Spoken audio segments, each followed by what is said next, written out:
Le 9-10, Léa Moscona.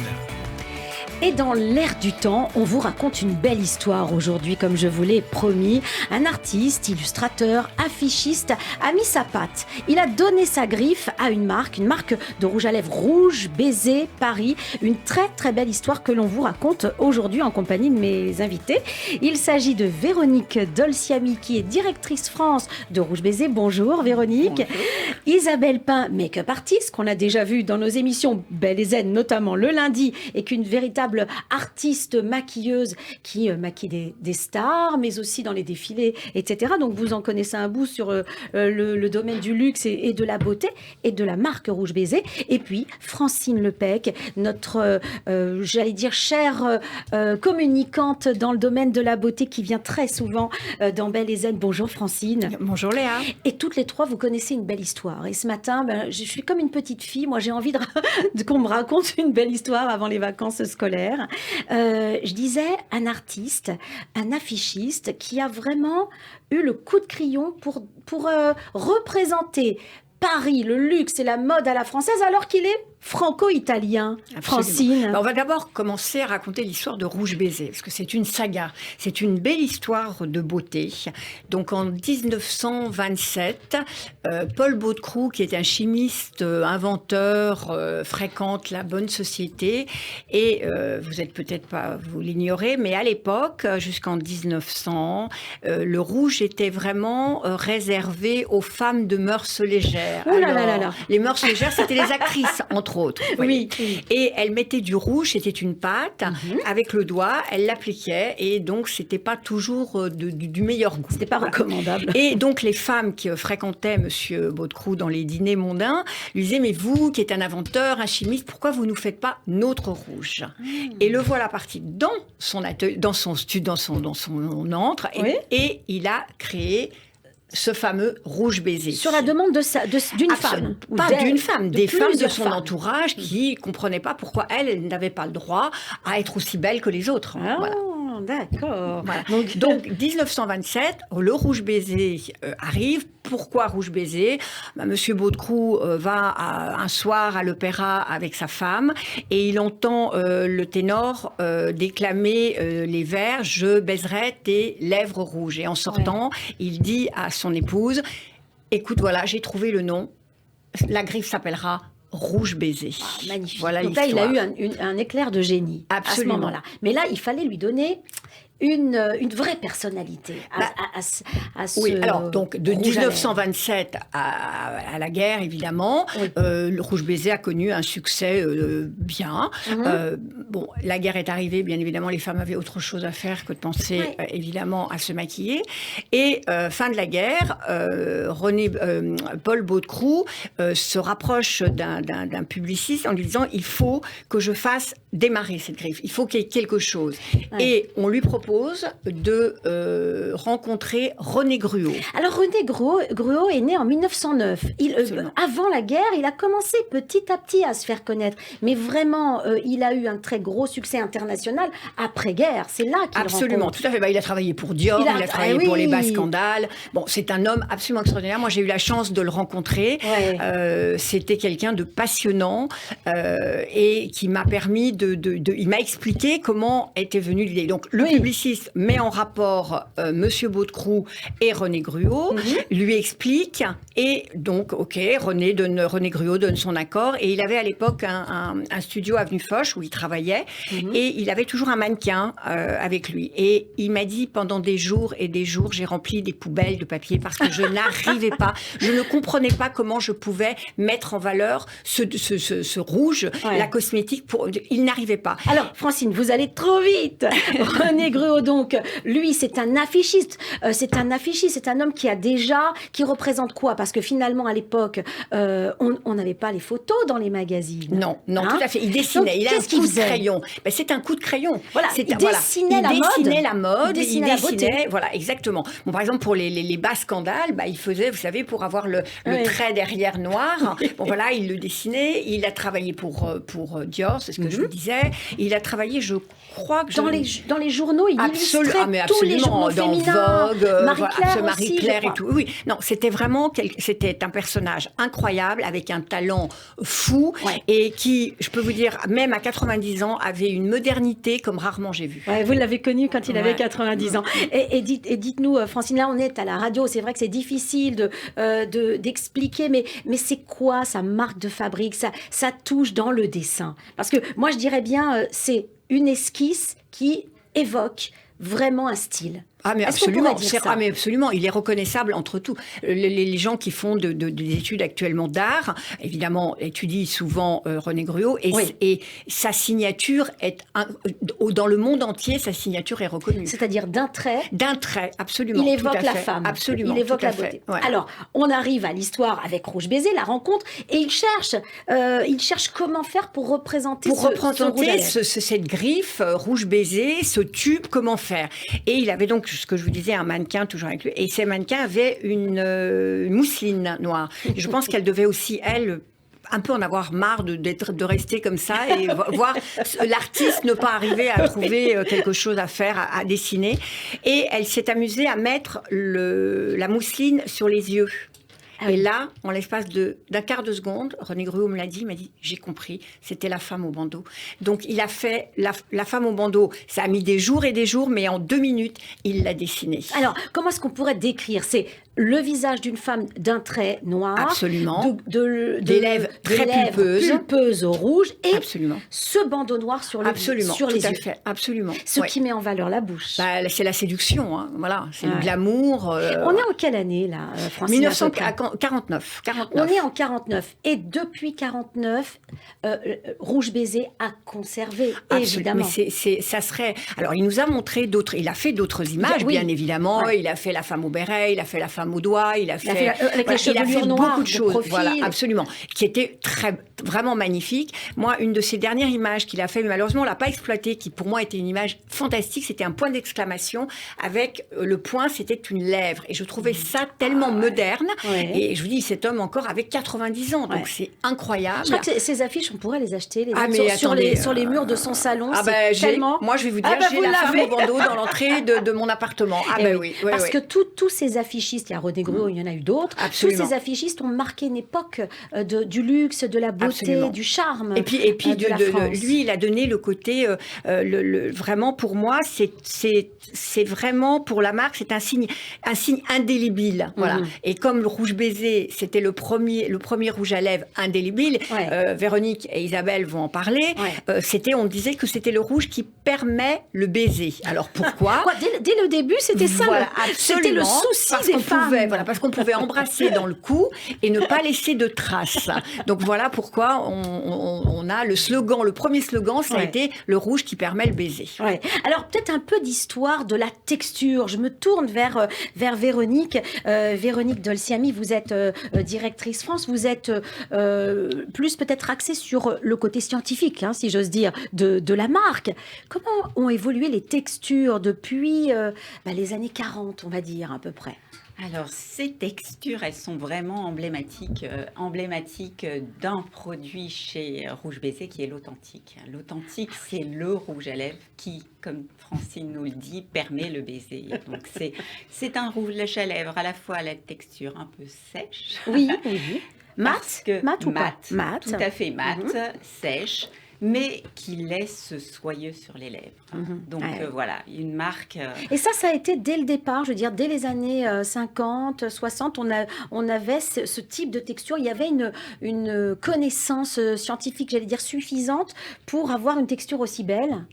Écoutez, je pense que Paul Baudecroux était vraiment l'instigateur de ces textures-là, de ce rouge à lèvres dont la technicité au niveau de la formule permettait cette longue tenue, cette très longue tenue. C'était vraiment la marque de C'était son souci, vraiment, d'avoir de la bonne qualité. Oui, tout à fait. D'ailleurs, on le voit aujourd'hui. Comment ça a évolué dans le temps ensuite, ces textures? Écoutez, cette texture, elle reste authentique. Authentique, mais ça s'est multiplié parce qu'il y a énormément de choix. Voilà. Après, on l'a décliné avec des textures beaucoup plus agréables au porté, plus confortables. Donc, dans des textures plus soyeuses, plus velours, qui malheureusement perdaient peut-être un peu en longue tenue, puisque et il faut choisir, hein, boire voilà, ou conduire. c'est ça. Embrasser ou être belle. Et évidemment, on a évolué aussi vers les textures liquides, hein, puisque aujourd'hui, on est sur cette mouvance des textures liquides dans le maquillage. Et je pense que Isabelle, qui est make-up artiste... Mais, et pourtant, pardon de vous couper, Véronique, vous avez toujours gardé cette marque, ce signe, je dis ce signe, cette griffe, j'allais dire, cette image que finalement René Gruau a donnée par son dessin. Vous l'avez conservé. On l'a conservé et c'est la ligne rouge de tous nos produits. Effectivement, on a toujours cette femme au bandeau sur tous les packaging. Oui, c'est ça. La femme au bandeau ou la femme au béret, tous les dessins qu'on a pu exploiter et qui montrent les différentes gammes de rouge à lèvres qu'on a sorties. La femme au bandeau, elle est blonde, hein, il me semble, parce que là, on voit pas la couleur vraiment des cheveux, mais elle paraît blonde, mais il y a aussi la brune. J'ai l'impression qu'il s'adresse à tout le monde, non? Absolument, Francine, tout à fait. Toutes les femmes. Toutes les femmes. Les blondes, les brunes et les rousses. Ah oui, les rousses, pardon. Oh là là, c'est vrai, j'ai une rousse dans le studio, j'ai oublié de la nommer, évidemment. Isabelle, je me tourne vers vous. Comment la mode, comment les tendances ont évolué? Alors, Francine parlait tout à l'heure de début du XXe siècle où c'était plutôt des femmes de mauvaise vertu qui avaient du rouge sur les lèvres. Mais après, quand ça s'est démocratisé, comment ça a évolué la mode? Alors, il y a plein de périodes différentes et on le dit souvent pour la mode et c'est la même chose pour la beauté, c'est un éternel recommencement. Donc, on a vraiment la chance avec une marque qui existe depuis 95 ans maintenant, hein, déjà, d'avoir ce rouge qui est effectivement le nom de la marque, mais aussi la couleur emblématique de la marque est présente et qui a par période eu vraiment ses heures de gloire et qui revient et qui reste éternelle. Donc, il y a eu des périodes effectivement où on a basculé vers des teintes un petit peu plus discrètes. On a traversé les années 70 où le nude était vraiment de bon ton là. C'est-à-dire on effaçait les lèvres. Absolument. Donc Rouge Baiser a su vraiment suivre toutes ces évolutions là. Moi j'ai la chance depuis une quinzaine d'années de travailler sur les couleurs pour la marque et du coup d'être un peu aussi le lien pour que toutes ces couleurs perdurent. On a la chance d'avoir encore plein d'informations sur les premières couleurs et de pouvoir continuer à les garder comme source d'inspiration. Ça, c'est très important. Parce qu'il faut les pigments. Il faut bien connaître les pigments pour pouvoir les reproduire. Vous avez ça? Oui, donc, absolument. Dans vos tablettes. Tout à fait. On peut faire évoluer ça et notamment avec la réglementation et avec aussi les nouvelles aspirations pour des textures beaucoup plus naturelles.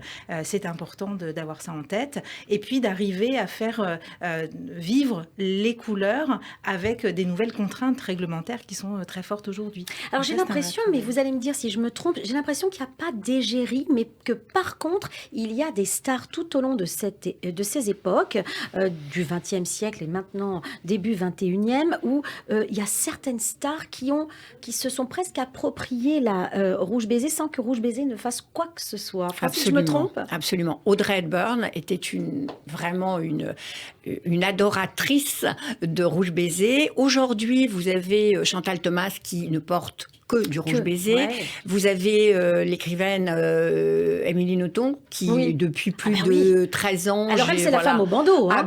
C'est la femme au bandeau. Elle a la peau blanche, les lèvres rouges et puis son chapeau noir. Absolument, complètement. Et alors, il y avait Marilyn Monroe. Alors, elle parlait du numéro 5 en disant qu'elle dormait qu'avec le numéro 5. Mais elle utilisait aussi, elle appliquait le vrai rouge indélébile de Rouge Baiser également. Non, on a traversé vraiment... les mers. On est allé dans le monde entier avec Rouge Baiser. Hollywood nous a ouvert les portes. D'ailleurs, quand on regarde le bâton de rouge à lèvres aujourd'hui, en tout cas le drapé. Le drapé, exactement. Moi, directement, ça me fait penser à Marilyn Monroe. Là. Alors, c'est une robe. Elle a été inspirée par un couturier français. Donc, il y a beaucoup d'artistes. Qui s'appelle Jacques Fat et qui avait une robe. Et il y avait ce un point au milieu. Alors nous, on dit que ce point, c'est le point qui est sur le i de baiser. Donc voilà, il y a toute une histoire là-dessus. Bon, moi, j'ai la chance d'être au début pas 1927, hein, je vous rassure. Non, parce que là, sinon, je vous aurais demandé la marque de votre crème anti-rides. Absolument. Mais ça a été racheté, cette griffe Rouge Baiser a été rachetée dans les années 90 par la famille Bonetti, qui était à l'époque les propriétaires également du groupe Déborah à Milan. Et j'ai trouvé ça absolument fabuleux de leur part, parce que d'abord, c'est une famille qui rachète une autre famille. Et ça, je trouvais ça bien. Et ce sont des Italiens. Et c'était des Italiens. On retrouve l'origine italienne de René Gruau, complètement. Qui était franco-italien, aristocrate. Complètement. Passionné, fasciné par sa mère. Et alors, est-ce que je peux raconter une anecdote? Je fais un voyage de presse avec des journalistes pour voir une exposition à Cannes de René Gruau. Et René nous reçoit chez lui sur les hauteurs de Cannes. Et on était toutes avec, voilà, il commence à nous dire, pour moi, une femme n'est une femme que si elle a les lèvres rouges et les ongles rouges. Et je vais vous dire, il y avait 7 journalistes et moi. Il n'y en avait pas une qui avait les ongles rouges. Il n'y en avait pas une qui avait les lèvres rouges. On était là avec nos mains, on les cachait sous la table. Et il a ri, il a dit non, mais c'est pas grave, je comprends, vous êtes en week-end, c'est pas grave et tout. Mais voilà, pour lui, la femme, c'était ça. Donc vraiment, je pense que ça a été un coup de génie de la part de Paul Baudecroux de signer avec René Gruau et la famille Bonetti, de continuer avec René Gruau, et voilà. Alors, René Gruau, c'est quand même un personnage, pardon de rester sur lui, mais moi, il me fascine. C'est un homme qui est décédé à presque 100 ans, hein. Il a traversé le XXe siècle. Est-ce que, et ça c'est le lien avec Rouge Baiser, est-ce qu'il n'y a pas une éternelle volonté chez Rouge Baiser, et donc qui viendrait de René Gruau, de faire quelque chose de très féminin? C'est-à-dire que le rouge à lèvres et la mode que lance finalement Rouge Baiser, parce qu'on a le sentiment quand même, c'est une marque qui lance des modes, c'est de s'adresser à des femmes et d'être absolument féminin. Le glamour avant tout. La séduction et le French allure, hein, c'est ça. C'est aussi Rouge Baiser, c'est le French allure. C'est quelque chose. Ça signe Paris, ça signe la France. Et ça devrait rentrer à l'UNESCO. Il n'y a pas que la baguette. Hein, il y a aussi. Alors, comment est-ce qu'on se met du rouge à lèvres, Isabelle, à travers le temps? Est-ce que on le pose de la même manière, ou est-ce qu'il y a eu des évolutions dans la façon d'utiliser ce fameux Rouge Baiser? Alors, il y a effectivement, particulièrement sur les lèvres, des formes qui vont vraiment dater absolument le rouge à lèvres. Donc, la façon dont on va dessiner ses lèvres va nous amener à une époque en particulier. Donc ça, on peut retrouver ça dans l'histoire du maquillage. On voit bien cette évolution-là. Et puis aussi, il y a des gestes différents qui sont liés à des textures et à des produits différents. On parle du rouge à lèvres en bâton. Depuis tout à l'heure, évidemment, il est très présent, mais on a aujourd'hui des rouges à lèvres qu'on va pouvoir trouver aussi en crayon, et puis des rouges à lèvres liquides ils ont que été Véronique tout à l'heure par Véronique, avec des textures très très mates et des films très fins qui vont avoir un impact couleur très très fort, et puis les glosses aussi bien sûr, où là on va avoir la couleur mais en transparence. Donc tout ça, ça donne aujourd'hui une palette très large qui permet à toutes les femmes de choisir un petit peu les résultats. Véronique, cette griffe, la marque de fabrique de Rouge Baiser, c'est quand même une gageure de garder l'image d'une femme du début du XXe siècle, donc glamour, tout en restant très moderne. Est-ce que c'est ça votre objectif sur Rouge Baiser? Oui, notre ligne directrice, c'est celle-là, c'est garder le positionnement. De toute façon, le positionnement de la marque, elle est sur les lèvres, elle est sur le glamour, elle est sur la bouche rouge. Quelles que soient les époques, on l'a fait évoluer, effectivement, avec les textures. Aujourd'hui, le gloss est de retour. Je m'en remettrai à Isabelle après pour en parler mieux. Mais voilà, on a toujours su la faire évoluer sur les lèvres. Et aujourd'hui, on a quand même pris un virage pour essayer de développer les yeux, parce que les yeux dans le maquillage, même si on a la femme au bandeau, si elles sont masquées, les yeux marchent très très bien chez Rouge Baiser. On a su développer des produits. C'est-à-dire que les femmes, quand elles aiment une marque, elles ont envie d'avoir tout dans cette marque-là aussi. Peut-être aussi, oui, tout à fait. Et puis voilà, donc on a su développer aussi le mascara, les crayons, le sourcil qui marche très très bien chez Rouge Baiser. parce qu'on développe une gamme de couleurs qui est impressionnante aussi, Est-ce comme que- on le fait dans le rouge à lèvres. Est-ce qu'il y a toujours aussi ce souci finalement, et la ligne directrice de notre émission, c'est-à-dire l'association entre les artistes, c'est-à-dire un artiste et une marque? Est-ce que vous avez aussi cette volonté d'aller chercher auprès des créateurs, hein, et de ces artistes, là c'est un illustrateur, mais l'inspiration? Alors, oui, on a déjà une artiste Oui, auprès de nous. c'est vrai parce que nous une avons la artiste make-up du artiste maquillage. Voilà, Isabelle une Pain, make-up absolument. artiste du maquillage, c'est effectivement elle aussi qui nous donne les lignes directrices au niveau du développement des produits. Après, la ligne directrice, ça va être la beauté des femmes, tout simplement, parce que c'est là où on veut aller. Et d'ailleurs, René Gruau et Monsieur Paul Boudcroux répondaient à la volonté d'une femme, Absolument. à l'exigence d'une femme. Des femmes. Au départ, ça commence par une femme ou des femmes. C'est la demande des femmes, de son entourage, Ouais. qui voulaient aussi pouvoir se maquiller, être glamour, être séduisante, au même titre que les comédiennes, les femmes de mœurs légères, etc. Donc oui, c'est vraiment une demande de femmes, avec des hommes qui aimaient les femmes, Oui. et qui savaient les écouter, et qui, voilà. Et qui aimaient les regarder. Et qui aimaient les regarder. Donc, voilà, je pense que vraiment cette griffe rouge baiser est quelque chose je pense que dans 25 ans, dans 30 ans, on parlera toujours d'elle. C'est vraiment avec voilà. les stars de l'époque. Absolument, exactement. Parce que c'est vraiment aussi une marque dont on voit vraiment l'aspect artistique Oui. tout de suite. Et puis elle a su Vraiment, évoluer d'une manière vraiment tellement incroyable et tellement moderne. C'est une griffe que vous retrouvez dans les Monoprix. On a on a cherché ce circuit de distribution pour être accessible à tout le monde. Et vous avez quand même un packaging qui est absolument magnifique et qui, pour moi, est vraiment le même qu'une marque sélective. On n'a pas du tout à pâlir devant les grands noms. C'est ce que j'allais vous dire. C'est vraiment une marque qui pourrait sembler comme une marque inaccessible, tellement elle est belle, et qui pourtant ne l'est pas. Ah bah absolument, vous avez un rouge à lèvres qui est à moins de 14 €, donc quand même assez extraordinaire. Vous avez une terre de bronzante, vous avez des mascaras qui sont à moins de 15 €, donc c'est assez exceptionnel. Avec des packaging, vous êtes fiers de sortir de votre sac la griffe rouge baiser. C'est un plaisir. En tout cas, moi, ce que je remarque sur ce plateau, il y a 4 femmes, il y a du rose, de l'oranger, du brun et du rouge. Absolument. Comme quoi, vous êtes toutes en rouge baiser? Absolument. Oui. Bah oui. Moi aussi, voilà. Merci, Sachez Léa. qu'on est filmé et que cet après-midi, vous pourrez voir notre émission sur YouTube. Merci, mesdames, de nous avoir raconté cette belle histoire et à très bientôt sur notre antenne. À bientôt.